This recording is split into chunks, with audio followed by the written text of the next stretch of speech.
Greetings, ladies and gentlemen, and welcome to this latest rendition of Tales from Outer Space.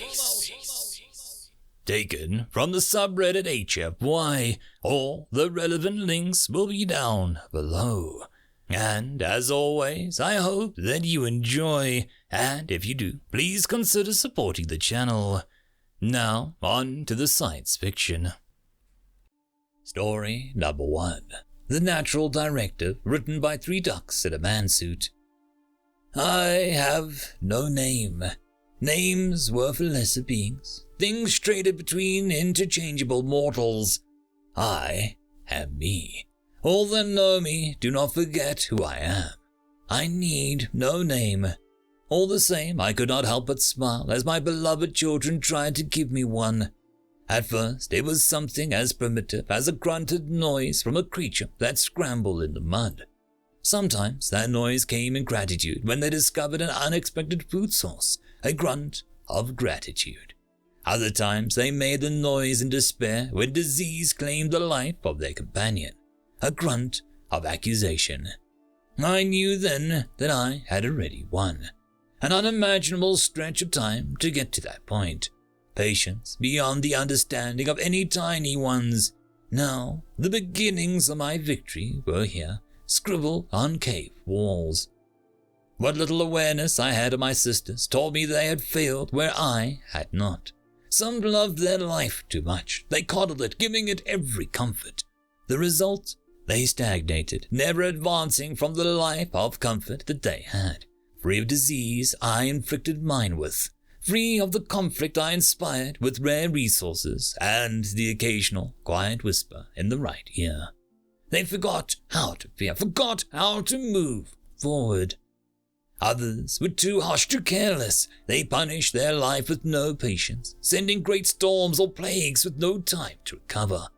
Any deviation from the course they had in mind was stamped out, and with no freedom, no room to breathe, their life died. The names they called me grew more complex as they developed language.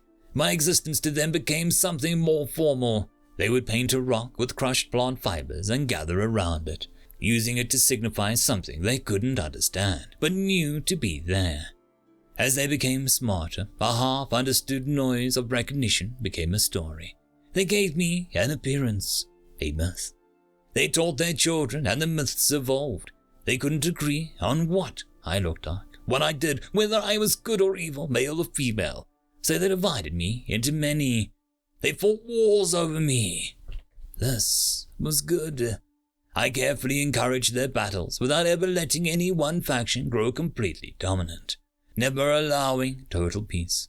They would survive, and I would temper them in the fires of suffering to be the strain of life that would survive anything that the universe could throw at them. Only when the conflicts became so huge and so advanced that they would endanger themselves by continuing did I subtly intervene. My people were strong. I would still give them wars, but now it was the all-important time. The time for learning. At this point, they still had their stories, their myths. Many now believed that I was a single entity, that they still put me in their own image. They gave me a single name. I still wasn't really me, but they were getting closer. Earth, Gaia, the Supreme Being, God. The day I felt my precious children leave my skies for the first time, I purred with content.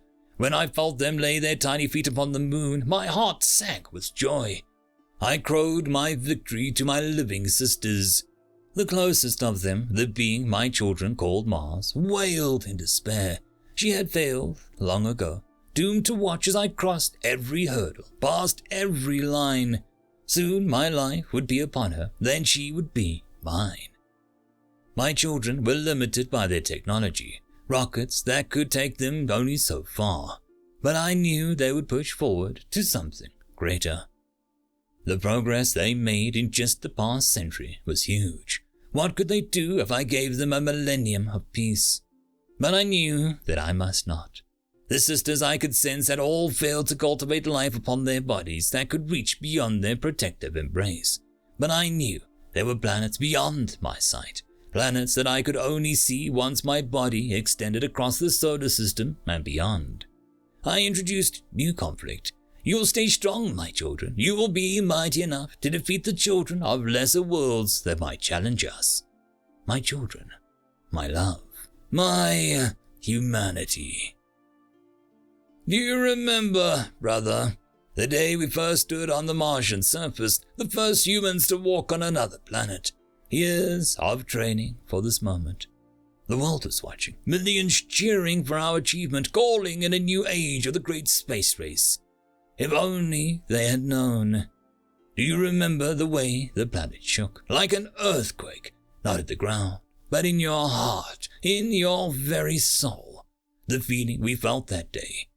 I'm mumbling my words. It's so hard to describe. It was fear, but not our own. The elation of the landing was still running strong through both of us. We felt only victory, but an animal panic surrounded us. We were predators, came to hunt the prey that we hadn't even known existed, until our claws were already around its throat. We didn't report anything. We had nothing concrete. A weird feeling. They would just question how diets, how exercise regimes get psyche valves. This was nothing we could describe with words. As I type this, I feel like a mad woman. But I know you felt it too. I saw it in your eyes.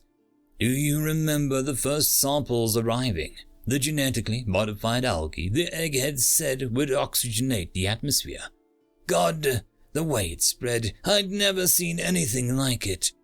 And still, the planet shook. That entire planet, afraid of us, of what we were doing. Well, I figured it out, brother. I know what it was. What was going on now? It was Mars, crying out in fear because she was dying. She had lost a competition that started before life began. Earth was eating Mars alive, and we were her teeth.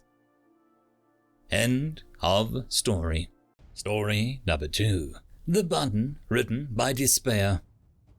The devil, or something close enough, sat down across the table from me.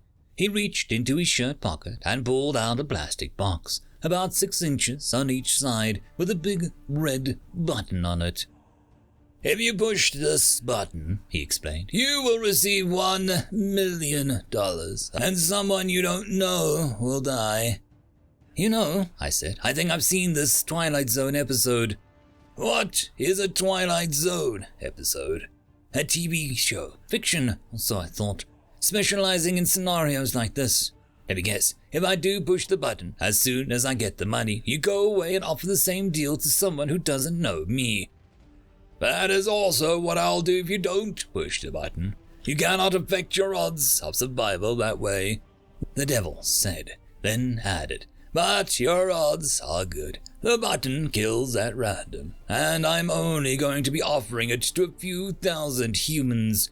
If you take the money, you'll probably live to spend it. Can I believe you? I'm here to study how your race handles moral dilemmas, he said. My IRB doesn't allow me to tell direct lies. He passed some paperwork across the table. It was in order. So, we're not the first race you've made these efforts to, I asked. Not even close, he said, but I won't tell you any of my results thus far. There was a moment of silence. I broke it. How does the button work, anyway? Magic, he said with a shrug. Magic, I echoed. I reached out and wrapped my hand around the box. It felt like plastic. Doesn't feel very magical, I said. You don't have the ability to feel magic. Still, I said, letting my voice trail off. I pulled my right hand out of my pocket and wrapped it around the other side of the box as if concentrating. The devil showed no sign of noticing what I'd palmed. Still, best to assume that he would soon. I shifted my hands to hold the box tightly in my left hand and flicked the cigarette lighter concealed in my right.